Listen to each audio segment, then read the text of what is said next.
Alright, welcome to Play Dead. This is a game about the ghost of a dead dog, apparently. There's like this is a band in a shitty broken down van, and they see the ghost of a dead dog. Should be pretty interesting. Let's get right into it. I told you we should have checked the oil before we left. It's not the oil, it's the radiator, jackass. Very nice. If you know so much about cars, then fix it. Do I look like a fucking mechanic to you? Well, with all the tattoos, you leave my tattoos out of this, or I swear to God, I will shave your dumbass hipster beard in your sleeve. You wouldn't dare. Try me. I absently swung my baseball cap around to my face backwards, ignoring my bandmates bickering as I walked down the crumbling road, holding my phone in the air in search of a a modicum of cell service. I'm assuming that's a small amount. I really should not have started a game where I have to read a lot without putting my contacts in. Oh well, we'll be fine. It's not a big deal. I'm only like really fucking blind. Brian and Savannah had been at it for better part of 20 minutes while staring at the steaming mess of mechanisms under the hood of our van. It's not an old van per se, but it isn't new either. And it's taken a beating from me from being dragged all over the country by a court a court of irresponsible 20-somethings. Oh, before I get too far into this, hi, I'm Corey, and I'm in a pop punk band called Stop Thief. Okay. We're what you might call up and coming, which means we're super broke and basically homeless. And our families question our life choices a lot, but sometimes people say they like our music and it makes us happy. Ooh, I could get down with that.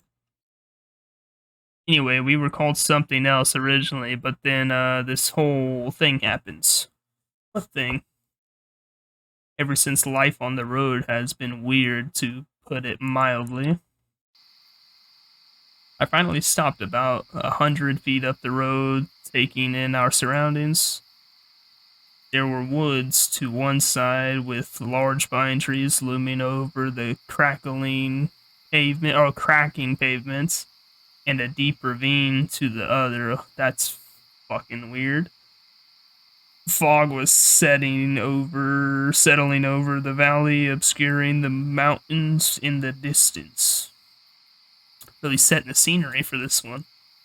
I thought we were somewhere in the West Virginia, but I'd been in the middle of a pretty great nap when the van broke down, so I wasn't sure. You don't even know what state you're in. Beautiful. I didn't see any road signs around to confirm or deny my suspicion, and Google Maps is pretty useless without a cell tower nearby. Question mark? It was then that I realized something was off. There were only 3 of us standing on the side of the road like idiots, not 4. Where is your 4th friend? Hey guys, where's Caleb? Savannah and Brian hit pause on their argument. I thought he was in the van. She walked around the van, flinging open the sliding side door, and poking her head inside. Shit. Oh, don't tell me he ran off somewhere. Brian sighed, scratching his beard. There's probably bears or something in these woods. Savannah had now climbed into the van and was frantically searching under seats and behind suitcases, muttering curses. You should probably look for him. Hey, Savannah, see if there's any flashlights in there. I think I stashed one or two in the box behind the back seat. Look at you, thinking ahead. I began crawling into the van to help Savannah. Someone has to be the adult supervision here.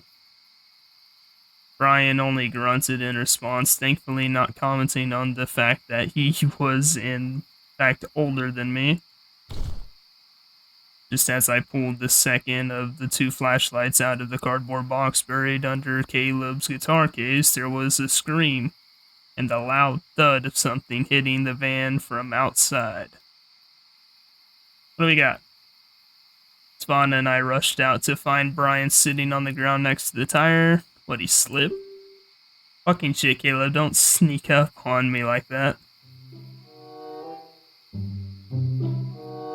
Caleb, who was standing over him with a mildly startled look, started to laugh. Man, you jumped really high. Were you trying to get over the hood of the van? Never mind him, where were you? Can't just run off like that, who knows what's out here. Okay, yeah, but I found something cool. It's worth noting that Savannah, despite hating pretty much everyone, especially Brian, has a weird siblingy affection for Caleb that she has for no one else. I'm guessing that it's just because they grew up together, but also I've met kindergartners with a higher degree of maturity and impulse control than Caleb, so someone has to watch out for him. Oh yeah, where? In the woods. Oh no. We are not going in there. It's a house though, there might be people where we can ask for help. Brian, Savannah, and I exchanged looks. Well, it's worth a shot. Is it though? I sighed and began to follow Caleb into the forest, clicking on the flashlight. Just come on. He wandered through the sparse underbrush, something I chalked up to the thick tree cover. It was just reaching dusk outside of the woods, but inside it might as well have been midnight. I wouldn't have been able to see my 5 feet in front of me. I would not have been able to see 5 feet in front of my face without the flashlight.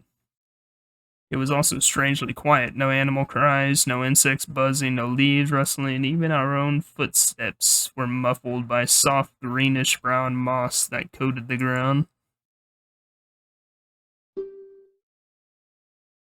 This is eerie as shit. We should go back. What, are you scared? Yes, as a matter of fact, I am. You probably should be too. We're almost there. Pretty much as soon as he said it, a structure came into view. It was a log cabin home, 2 stories with front porch and what looked like the remnants of a driveway leading up to it. There were no lights on inside and no cars around outside, so I doubt anyone is there. Who puts a house way out here anyway? People who don't fucking like people. That's just big shit. I'd put a fucking house in the middle of the woods if I could. Someone who doesn't want to be bothered, probably. Exactly what I just said. Maybe I don't know we should bother them. And what, hitchhike to the nearest town? I'd rather take my chances with that. I should the hell wouldn't. Hitchhiking's dangerous.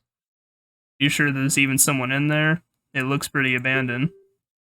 Yeah, I definitely saw someone moving around through the window. Before any of us could protest, Caleb has jogged up to the porch and was knocking on the door. When he got no response, he knocked harder. Hey, anyone home? Caleb, stop that. You're gonna look at us. Brian abruptly fell silent when the door swung open with a creak. We peered inside at the dark, empty room beyond. Guess it was open. It doesn't look like anyone's home. Maybe they're upstairs. Come on. He waltzed through the door with no hesitation whatsoever. Caleb. You can't just wander into other people's houses. The door was open. You quickly disappeared from sight in the dark house. The remaining three of us let out a collective groan and followed him inside. I really don't think anyone's home. Yep, but it seems surprisingly well kept for being a cabin in the middle of the woods. No dust or anything. Savannah ran her fingers through the thick coating of the. Okay, maybe I was wrong. Of dust on nearby bookshelf. The place smelt musty with notes of old people and roadkill. Nice. Then why is there still so much stuff here? It looks like someone left all of a sudden, or they died. I wandered into the kitchen. Ugh. What? Brian walked up behind me. Ew. On the table was something that looked like it had once been a bowl of fruit that had since decomposed into a pile of dusty goop. There were a handful of dead flies around it. What do you think happened to the people that lived here? Lana entered the kitchen and began to open cabinets. She wrinkled her nose as she peered into one below the counter. Gross, dead rat.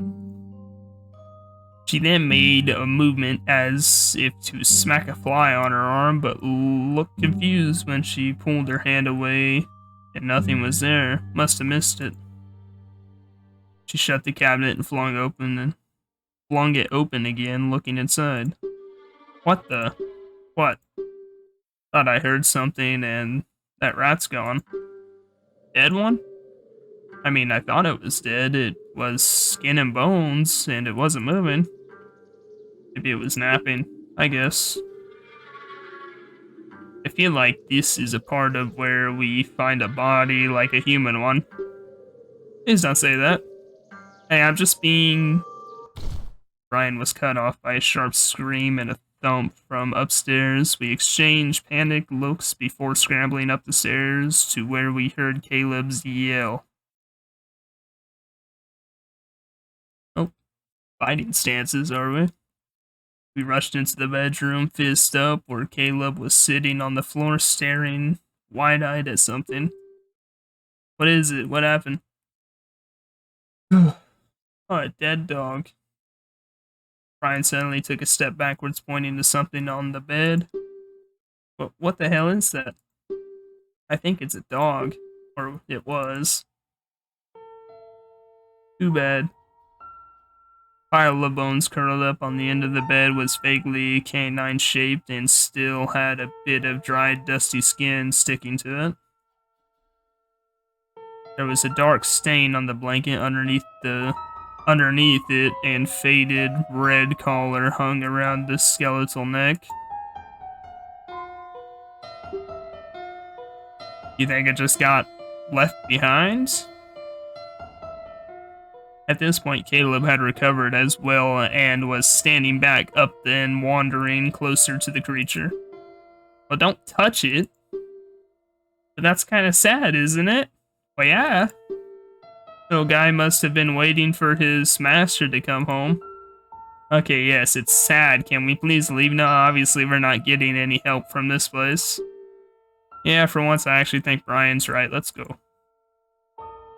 As Savannah, Brian, and I began to file out of the room, I glanced back at Caleb, who didn't appear to be following. Caleb, you coming? Oh yeah. He quickly spun around to face me and began to follow. I thought I saw him shove something in his pocket, but I didn't think anything of it at the time. That was a mistake.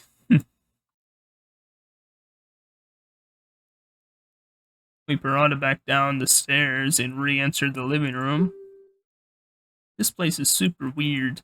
Savannah shuffled her feet on the dingy carpet. It was a little too soft in a squishy, rotted kind of way. I think weird is an understatement. Let's just go back to the van. We began walking toward the door. Suddenly it slammed shut, blocking our escape route. What the fuck? Strong wind picked up in the room, blowing dust and loose decor everywhere. Strange noise could be heard behind the gal. It sounded like barking. What the hell is this? Samana yelled over the wind, shielding her face from flying debris. How should I know? Shit. My baseball cap blew off my head and joined the items whirling around the room. I grabbed at it, but missed. There's the good pup. Instead, it flew in a different direction and hovered above the floor. As the wind died down, something else slowly came into focus where the hat was hovering. It was somewhat transparent, appearing to be a pale bluish color, and had 4 paws, a wagging tail, and a muzzle wrapped around the bill of the cap. Is that a dog? I think it was a dog. I remained still, wide-eyed gaze fixed on the incorporeal canine. You did not just take my hat. The dog wagged its tail a little harder. I pointed at the ground. Drop it now. The dog crouched down in a playful stance. I mean it, but drop the hat. I took a step forward. The dog happened to slide to side, hopped side to side, a bit tail wagging so fast was a little more than a blur. With a war cry, I launched myself at the dog, who deftly leapt out of the way and took off, running with the hats. Stop, thief! And there's where the band name came from. Now, I know this seems like a bit of an overreaction for a hat, but, well, first of all, it was my favorite hat. It's well worn to the point that there are tears forming around the edges of the bill, which I didn't want exacerbated by ghost dog slobber. Second, the hat is just my thing. I feel naked without it. It's a long story, don't ask questions. But if I want to ask questions, should we stop him? Brian tried to follow the movement as the dog quite literally flew past him, with me close behind. I don't really know what we should do. There's not exactly a precedent for this situation. I made a dive for the dog and nearly crashed into a coffee table. Caleb, meanwhile, was laughing gleefully at the display. I finally managed to corner the mutt in the kitchen against the cabinets. It hopped back and forth, playfully wagging its tail again.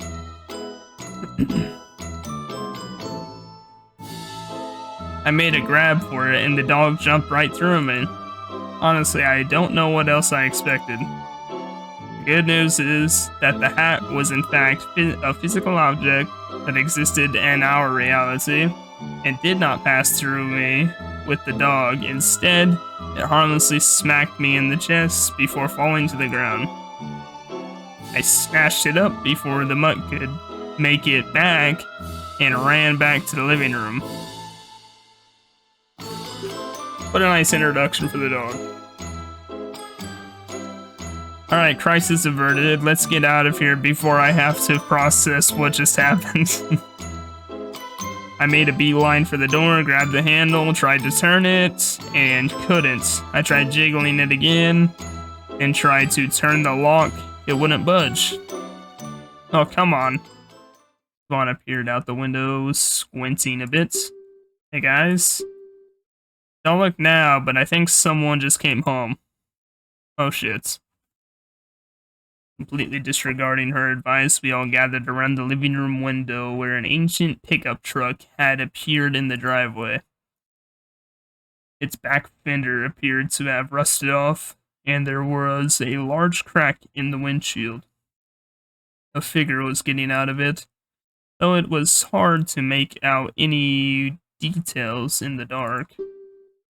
What do we do? We can't just stay here. Well, the door's locked, so I don't know where you expect us to go. I said this despite frantically searching for an exit myself. Then there was a sound of a key entering the lock from the outside, and we all froze. Ooh. A zombie?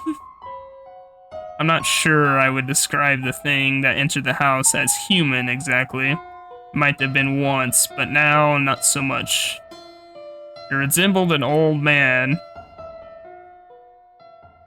but sported dry grayish skin pulled tightly over bones and was covered in dirt and fungus. Its clothes, meanwhile, were rotted to the point that they were practically fused to the skin. Most noticeably, the thing that was missing most of the left half of its face, a hole filled with black slime and mushrooms taking its place. The remaining eye socket was dark and empty, and a powerful stench of rot and decay emanated from the creature. None of us moved. None of us even breathed. The presumably undead man shuffled into the house, a hoarse whistle escaping its dried lips. I noticed the ghost dog was still around, probably cowering under a table, with its tail tucked between its legs. The mushroom-covered zombie shuffled toward the kitchen, leaving the door open behind him. I gave Savannah, Brian, and Caleb a meaningful look indicating the door. They all nodded slightly, also trying not to make any sudden moves. I put 3 fingers up and began counting down 3, 2, 1. The undead creature suddenly turned to the surprising speed, lunging in our direction with a raspy howl. Oh, that's beautiful. Vana, ever the quickest on her feet, smashed the vase over its head, knocking it off balance long enough for the 4 of us to make it out of the door in what felt like one giant leap. We hit the porch and proceeded to crash through the woods, stumbling over trees, roots, and kicking up clumps of moss along the way. Finally, we erupted back out onto the road, the van still sitting right where we had left it. Savannah panted as she spun around, scanning the trees. What the actual fuck was that? I don't know, but mushrooms are now completely off limits as a pizza topping. I leaned over with my hands on my knees to catch my breath. Let's just get back to the van. What? Our van that doesn't go anywhere? What if that thing comes out here? You have a better idea? I don't know, start walking. To where? Do you even know where we are? Pennsylvania, probably? Yeah, that inspires confidence. Guys, look. He pointed down the road where 2 pinpricks of lights were visible and growing larger. Oh god, what if it's that rusty pickup? It could be that monster. As the vehicle got closer, it turned out that it was in fact a pickup truck, a much newer one. In the dilapidated jalopy in the woods. The driver was a stocky, bearded thrift 30-something with a wad of chewing tobacco under his lip, and not only stopped, but offered to take a look at our van after Caleb ignored Brian's protest and waved him down. As he poked around under the hood, we were informed that we were a few miles outside of Wheeling, West Virginia, which was admittedly fairly close to Pennsylvania border. Oh, there's the driver. It ain't your radiator. It's the belt. It's this belt. It's this belt came loose. The man pointed at the innards of the van, as if any of us knew what we were looking at. Let me get some tools out of my truck. I'll get you fixed up. We breathed a collective sigh of relief and agreed to stop in town and blow what little money we had left on a couple of hotel rooms for the night. The man chatted idly as he worked on the van. It's probably best you don't hang around these parts anyway. There's a legend about this mountain says that this forest don't like things living in it, especially people. Anyone that tries, well, they wind up cursed, existing in a state between life and death. He paused, scratching his beard with a greasy hand. That's the wives' tale anyway. Try not to lollygag around here myself. The man was true to his word and had the van up and running in about half an hour. Brian almost cried, I think. He let us follow him into the city. I almost cried when my phone started picking up service again. Finally, we pulled up to the cheap motel, which, believe it or not, is better than sleeping in the van, and I, for one, was exhausted. That was when we heard a soft woof from the back seat of the van.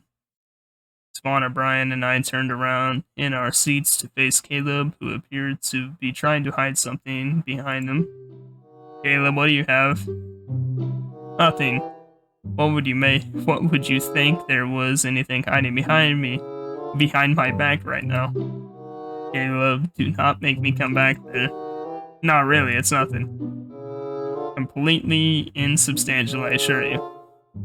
Before I could respond, the thing behind Caleb's back revealed itself by passing right through his chest and jumping onto the floor next to Brian. The ghost dog looked at Savannah and I and let out a short bark wagging its tail. My reaction was slow. One moment I was staring dumbfounded at the dog, and the next I was shouting incoherently, pointing in its general direction while frantically waving my other arm. Why? How? What the fuck is that thing doing here? Well, I think it's probably because I took this. It's the collar, isn't it? Yep. He would held up a faded red collar.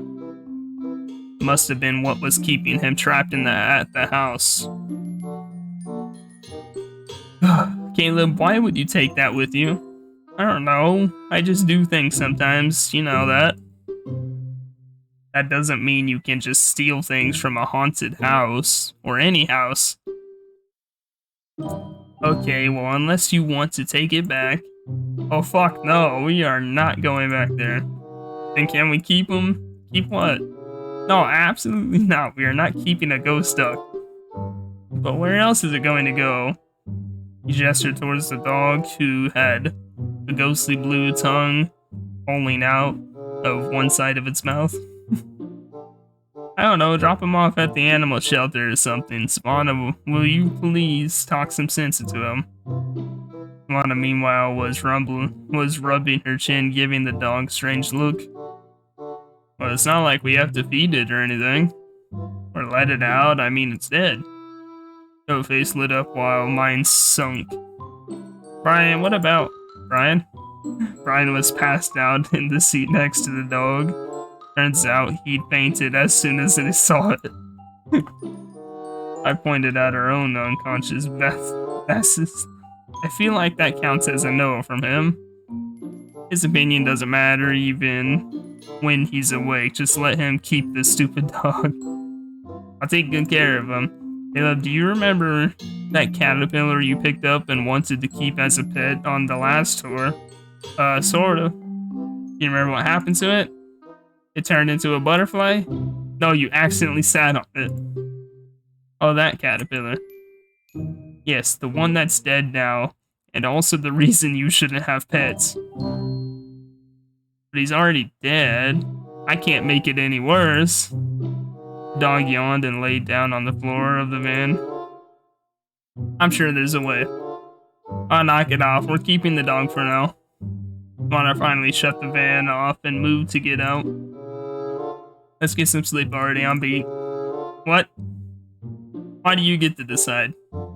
Because I have all our money and the keys to the van, so you don't have a lot of leverage.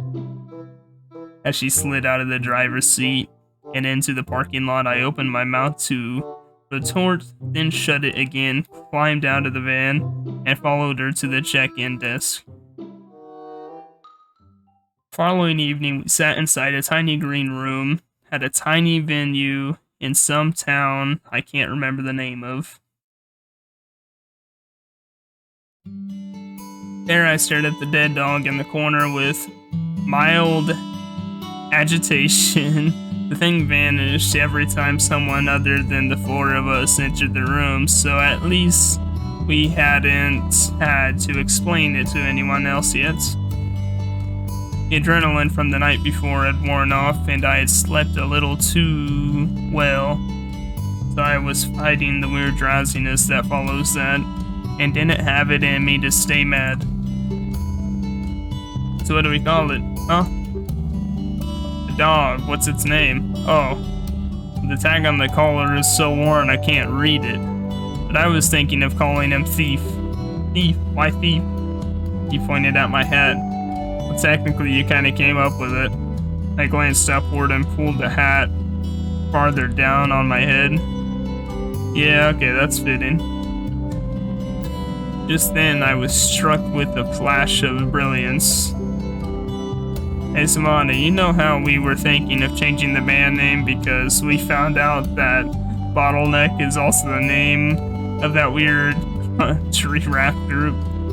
Yeah, why? I think I have a new one. She raised an eyebrow. Go on. Don't I get any input on this? No. What is it, Corey? I grinned and told her. She considered it for a moment and nodded. Okay, let's try it out.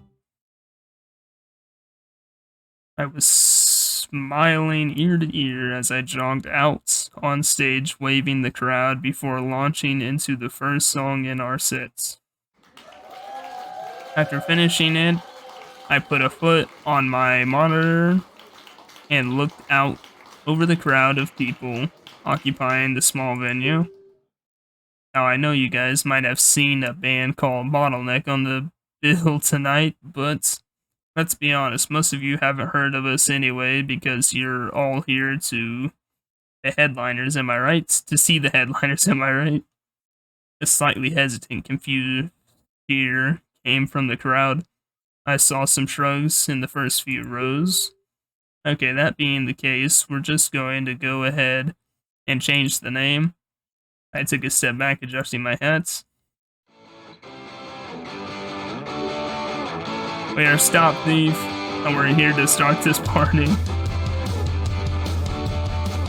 That's how we got our new name. I guess Thief has been tagging along with us for a few weeks now, since Caleb won't let go of that damn collar. I guess it's not so bad. He's not too hard to take care of, seeing as he doesn't eat or anything. As long as you keep him entertained, he usually won't destroy anything. He did get a hold of Brian's favorite boxers one day, though. And well, let's just say Brian doesn't have a favorite pair of boxers anymore. Ever since the incident with the abandoned house, though, we seem to have developed a habit of getting involved in some pretty strange stuff. Like there was a thing living in the basement of that venue in Chicago. I don't really know how to describe it. It had like tentacles or spider legs. Might have been closer to spider legs. Anyways, there was also this band we had opened for in Boise that, like, I mean, I'm not saying they were vampires, but they were definitely vampires. They refused to come out of their bus until after dark. And I saw one knock back a bottle of this weird red stuff before going on stage. It could have been ketchup, but honestly, that would have been even weirder. There's also that weird shit with the payphone in the green room in Phoenix. Did you know they still have payphones? Neither did the venue owner. Caleb almost got talked into joining a cult in Alabama, mainly because their pamphlets had cute animals on the cover. But we managed to bail him out before he got turned into a ritual sacrifice to some strange deity. Oh, hey, I'm like 90% sure that the promoter in New Orleans was a werewolf. Maybe I'm just paranoid about hairy guys now. Or maybe I'm just mad because he didn't pay us what he said he would. I'm between tours now and everyone's home, which is why I have some free time to write all this down.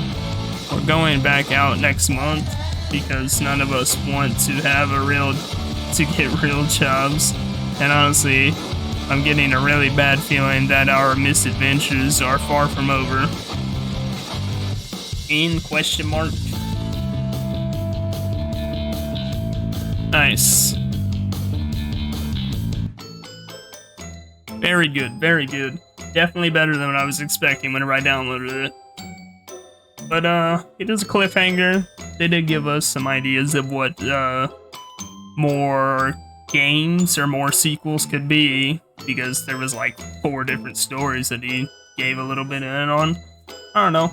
Let me know what you thought in the comments down below. I'll leave a link so if you want to play through it yourself. I don't know if there's really anything else to do, but I guess I'll leave that up to you. See you guys next time.